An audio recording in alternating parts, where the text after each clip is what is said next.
Now the preparations are complete. It looks like the next speaker is sitting for his turn to step up to the podium, that being our South Korean President Moon Jae-in. President of the Republic of Korea, and to invite him to address the Assembly.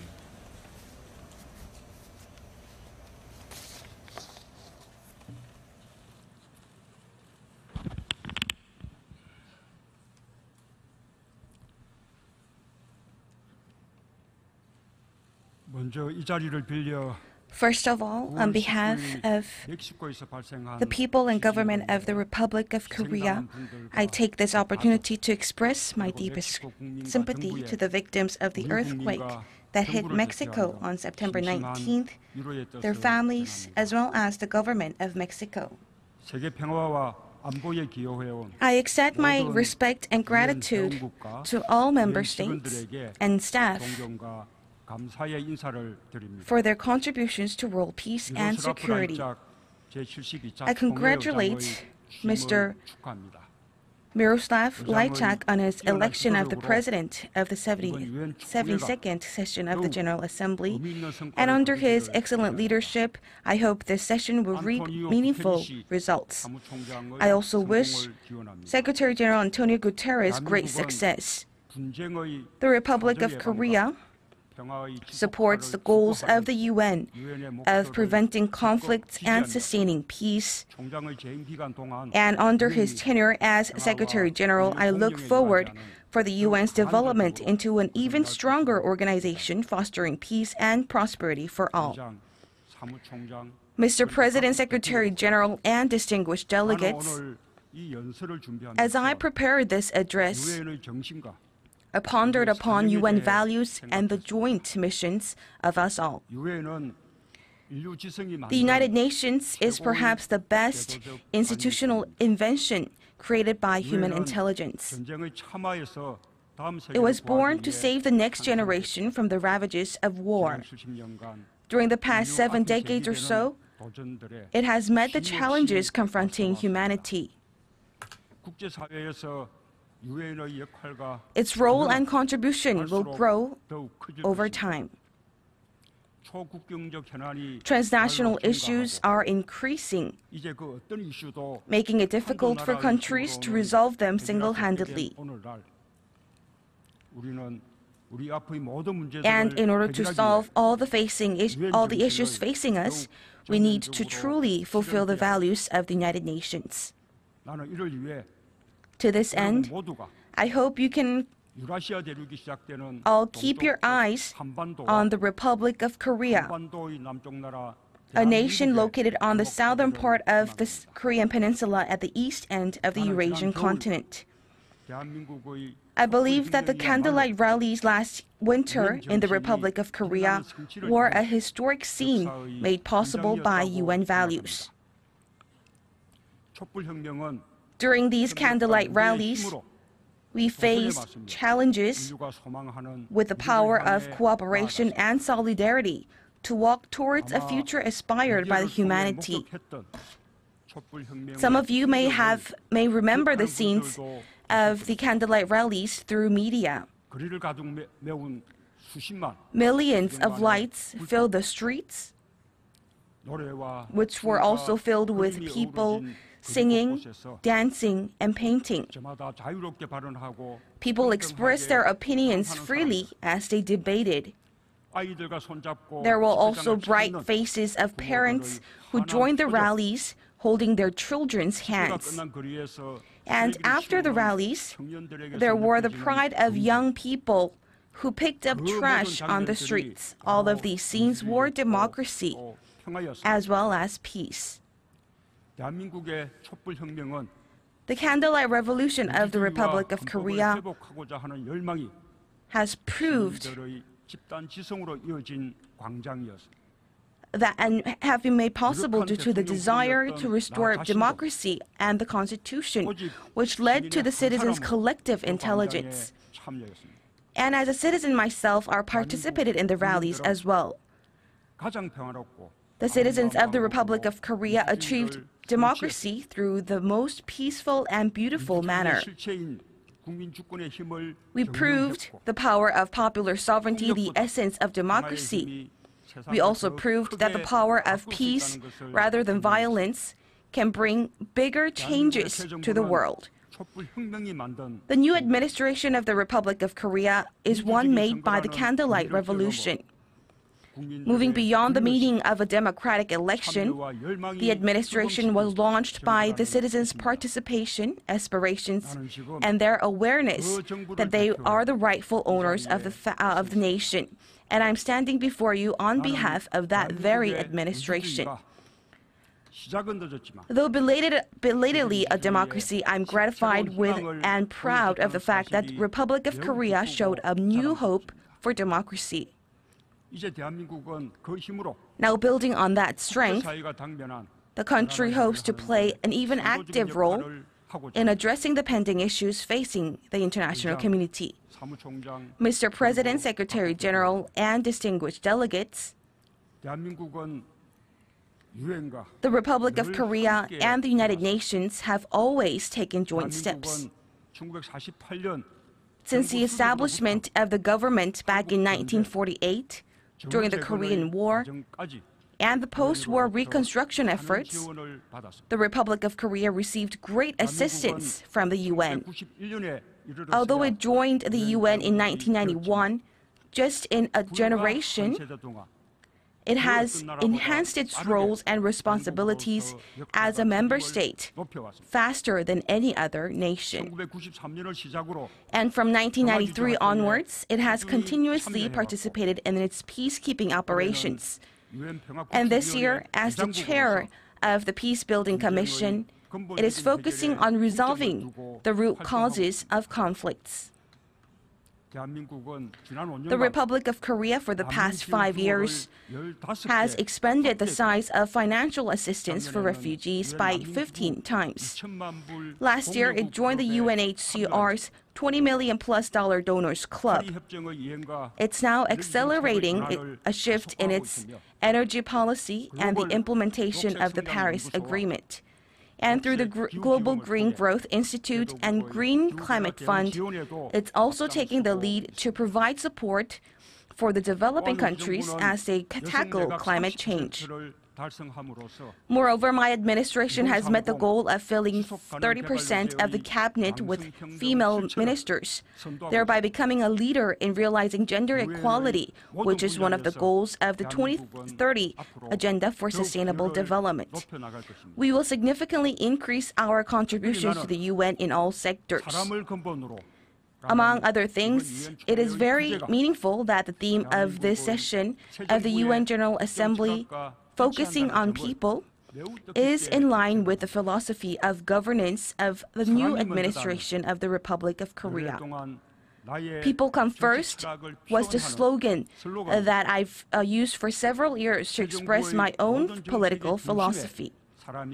And the people are at the center of all of my policies. Now, what my administration is tackling economic inequality that undermines growth and social unity. To do this, we are seeking a bold shift in our economic paradigm. Our economic policies are now focused on increasing individual and household income, promoting a job-led growth, and an economy where all of the citizens can enjoy an equal opportunity and the fruits of growth. This is what we call a people-centered economy. And to achieve an inclusive growth, our very efforts will not be confined to just our own country.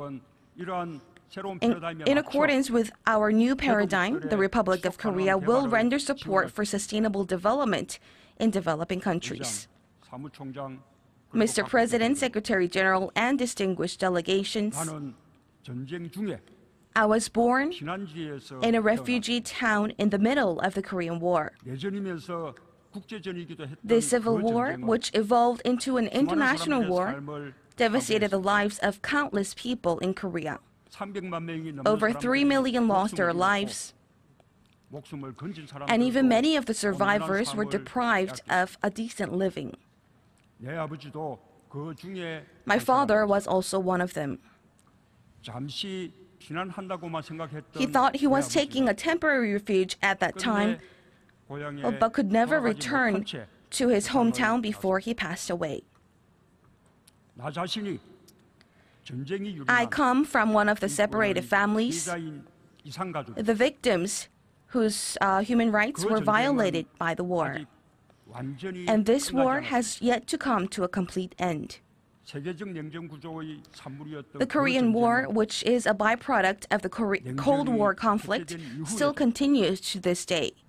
Even after the end of the Cold War and 64 years after the Armistice Agreement, the war still remains as the last residual Cold War order in the Northeast Asia region. And with the North Korean nuclear and missile issues and the escalating tensions in the region, the memories and the wounds of the war become even more clearer. And we hear the aspiring and our hearts aspiring to peace pound painfully. This is the Republic of Korea on the Korean Peninsula in September 2017. As the president of the world's only divided country, peace is a calling and a historical duty for myself. I represent all of the citizens of the Republic of Korea who actually threw a message of peace to the rest of the world, where wars and conflicts know no end, through the Candlelight Revolution. For this very reason,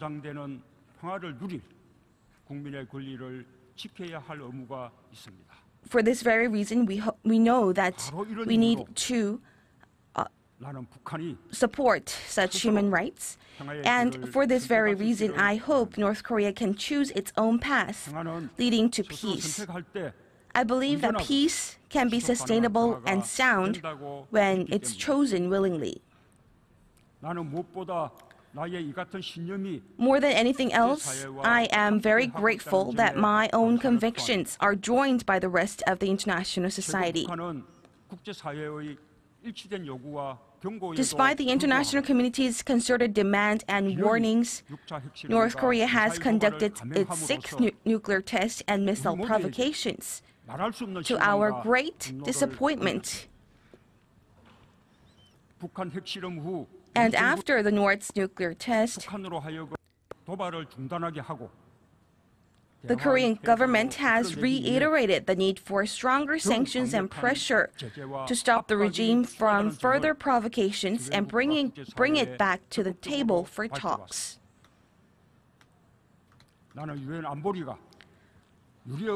And I highly appreciate the UN Security Council's unanimous approval of the resolution to impose stronger sanctions against North Korea with an unprecedented speed. The international community made it clear that we are addressing the North's nuclear issue in a concerted voice. As the party directly involved with issues concerning the Korean Peninsula, I would like to express my appreciation to the international community for its shared understanding and support. Despite North Korea's clear violation of the responsibilities and pledges under the UN Charter, the Korean government and the international society is striving to resolve the North's nuclear issue in a peaceful manner.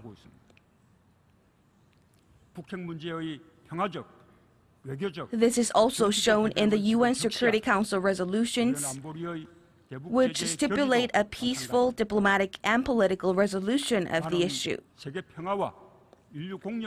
Standing today here at the UN General Assembly, where nations pledge actions for world peace and mutual prosperity for all peoples, I make the following points very clear to North Korea and the rest of the international community. We do not desire the collapse of North Korea. We will not seek unification by absorption or artificial means.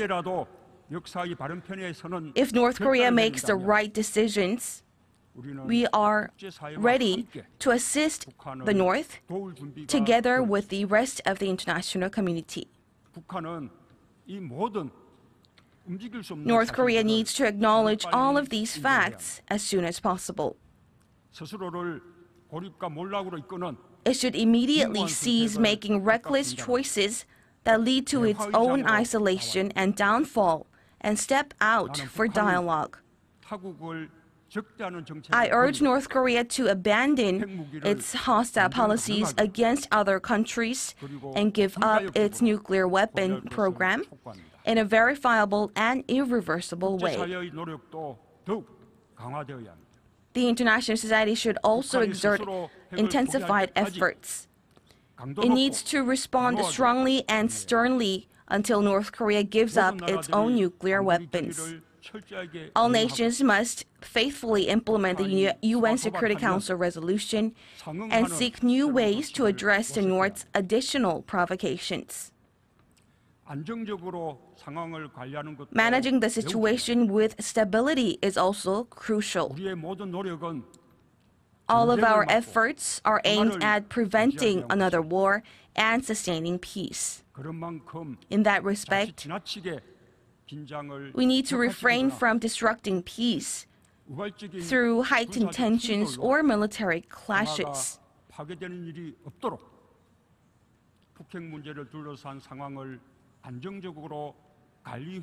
We need to manage the situation with stability. Peace is not absence of conflict. It is the ability to handle conflict by peaceful means. This is what the former U.S. President Ronald Reagan has said. We should always remind ourselves of such quote. I would like to make a special request to the member states of the UN and in particular to the UN Security Council.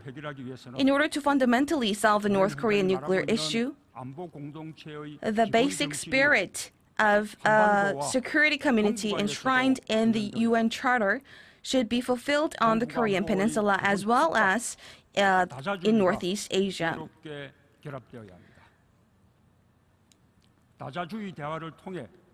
The basic pillar of security in Northeast Asia and multilateralism should be wisely combined.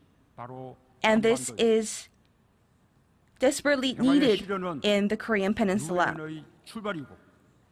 Realizing peace is the starting point of the UN, its process, and its goals. The UN's more active role is needed on the Korean Peninsula.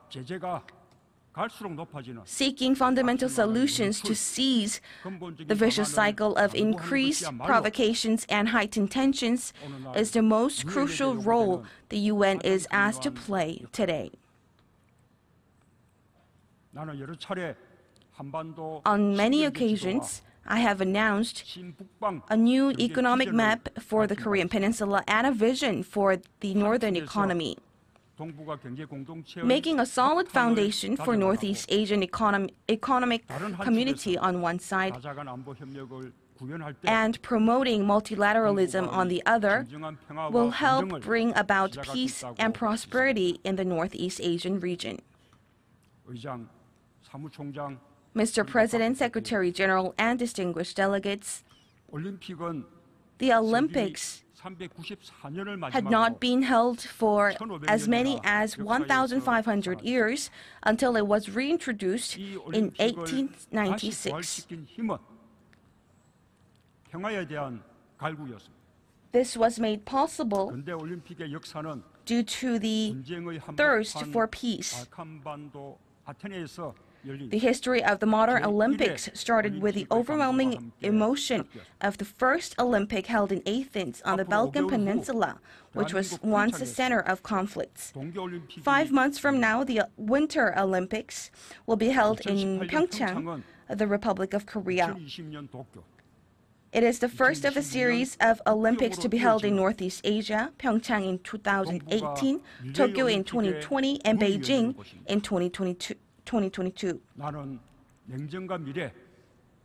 I aspire for these 3 Olympics to become an opportunity for promoting peace and economic cooperation in Northeast Asia, where the remnants of the Cold War and hopes for the future, as well as confrontation and cooperation, coexist. And the Republic of Korea is ready to make every possible efforts for that. Please imagine for a moment.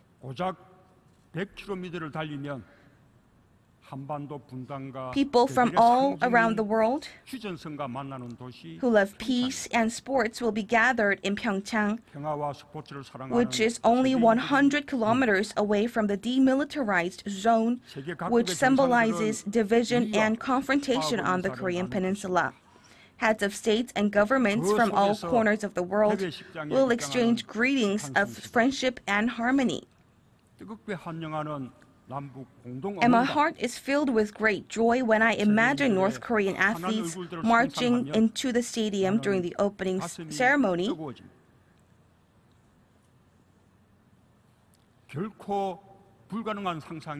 I believe it's not an impossible dream.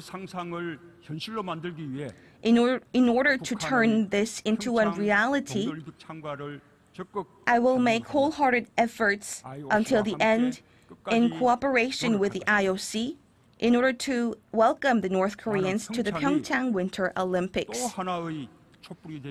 I sincerely hope that Pyeongchang will become another candle to be lit. Like the candles the Korean citizens held out in the face of the crisis of democracy, I believe that Pyeongchang will become a candlelight that sheds light on peace when peace is threatened. I hope that all of you and the United Nations will light your own candles. I hope you will put your hearts and minds together to go hand in hand with peace. Today, with my heartfelt pledges, I invite the heads of state and governments from around the world to come to Pyeongchang. The steps that you take together will become a march for peace. I look forward to seeing you all in Pyeongchang next year. Thank you very much.